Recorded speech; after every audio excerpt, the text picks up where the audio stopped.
Hello everyone, कैसे आप सब। आप सबका अपने चैनल में स्वागत है।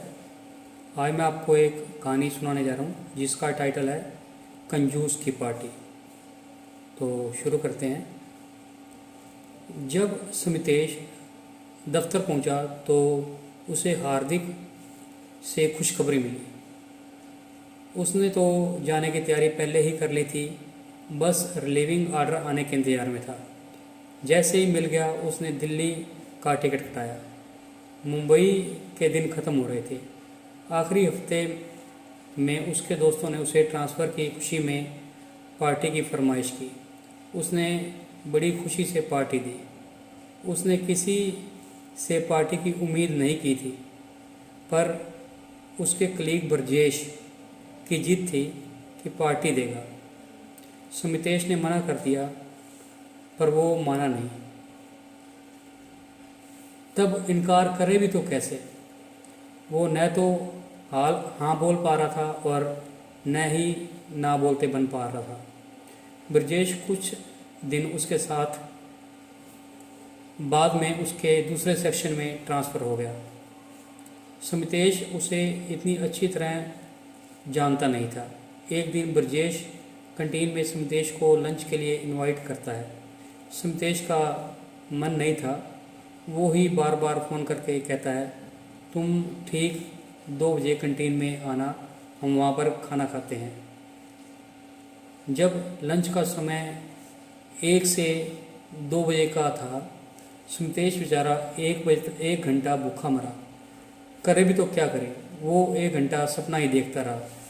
फिर 1:45 कैंटीन के बाहर थोड़ा टाइम पास करके ठीक 2 बजे जब वो अंदर आया तो देखकर हैरान रह गया कि ब्रजेश ने उसे खाने पर बुलाया है, तो वो अपने दूसरे दोस्तों के साथ बैठकर आराम से खाना खा रहा है। सुमितेश हैरान रह गया कि ये मैं क्या देख रहा हूँ। वो ब्रजेश के सामने वाली कुर्सी पर बैठते हुए कहता है कि कहीं मैं गलत समय पर तो नहीं आया। ब्रजेश बेशर्मों की तरह हंसते हुए कहता है, नहीं, तुम बिल्कुल सही समय पर आए हो। सुमितेश यह सुनकर और भी चौंक जाता है। तुझे थोड़ा और इंतजार करना पड़ेगा, तेरा ऑर्डर लेकर डिलीवरी बॉय आ रहा है। सुनकर बड़ा अजीब सा लगा उसे, और देखकर तो वो हैरान ही रह गया। उसने पूछा, पार्टी ख़त्म हो गई? उसने कहा, नहीं। सुमितेश ने कहा, पर तुम्हारा खाना तो शायद हो चुका। उसने फिर भी उसी बेशर्मी वाले लहजे में कहा, मैं तो घर से खाना लाया था। मगर सुमितेश नहीं जान पाया कि उसको पार्टी देने का क्या मतलब हुआ। जब उसके साथ खाना खाना ही नहीं था, उसके मन में आया कि वो ब्रजेश से पूछे कि उसने ऐसा क्यों किया, पर नहीं पूछ पाया क्योंकि उसका बड़ा अफसर जगदीश भी उसके साथ खाना खा रहा था। आखिरी समय में वो किसी पंगे में नहीं पड़ना चाहता था।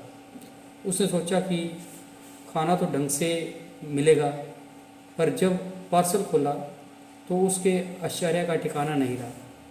बस एक सलाद था जिसमें न कोई स्वाद था और न ही कोई चटनी थी। ऐसा बेस्वाद खाना किसी भूखे को मिले तो क्या हो। सुमितेश ने भारी मन से थोड़ा खाया और बाद में उससे वो भी नहीं खाया जा रहा था। वो कुछ और ऑर्डर भी नहीं कर सकता था क्योंकि तब तक कैंटीन का खाना भी मिलना बंद हो चुका था। खाए तो क्या खाए। उसने देखा कि उसके सेक्शन का एक चपरासी जो खाना खा रहा था, उसने उसे बचा हुआ सलाद दे दिया। इसे देखकर ब्रजेश ने पूछा, क्या हुआ, उसे क्यों दे दिया? वो क्या जवाब देता। मजबूरन उसने कहा, बहुत ज़्यादा हो गया था। मगर उसे न देता तो खाने के साथ साथ पैसा भी बर्बाद हो जाता, जो मैं नहीं चाहता। सुमितेश का ऐसा जवाब सुनकर उस ब्रजेश पर कोई असर नहीं पड़ा। सुमितेश के सब्र का बांध टूटने लगा, पर बेचारा शराफत का मारा करे तो क्या करे। इस इंतजार में कि ब्रजेश अपने सेक्शन में जाए तो उसकी जान छूटे, ऊपर वाले ने जैसे उसकी सुन ली। ब्रजेश के फ़ोन की घंटी बजी और वो खुद माफ़ करना यार कहकर चला गया। उसके जाते ही सुमितेश ऐसे वहाँ से भागा जैसे कोई पंछी पिंजरे से उड़ जाए। दूसरे दिन लंच में हार्दिक उसे मिला। जब पता चला वो भी हैरान हो गया कि ब्रजेश पर हंसे या खरी खोटी सुनाए। हार्दिक से सब कुछ कहकर अपने दिल की भड़ास निकाली। हार्दिक उसका मूड बनाने के लिए उससे कहता है, चल वॉक करते हैं। समितेश बिना कुछ कहे चल पड़ा। चलते चलते दोनों एक रेस्तरां के सामने आ गए। हार्दिक ने कहा, चल यार, बाहर क्या खड़ा है, अंदर चलते हैं, पार्टी तो बनती है। तो आपको ये कहानी कैसी लगी? अगर पसंद आई तो वीडियो को लाइक कीजिए, शेयर कीजिए और चैनल को सब्सक्राइब कीजिए। बेल वाला बटन ज़रूर दबाएं ताकि हम ऐसी कोई और वीडियो डालें तो उसकी नोटिफिकेशन आपको मिल जाए। Thank you.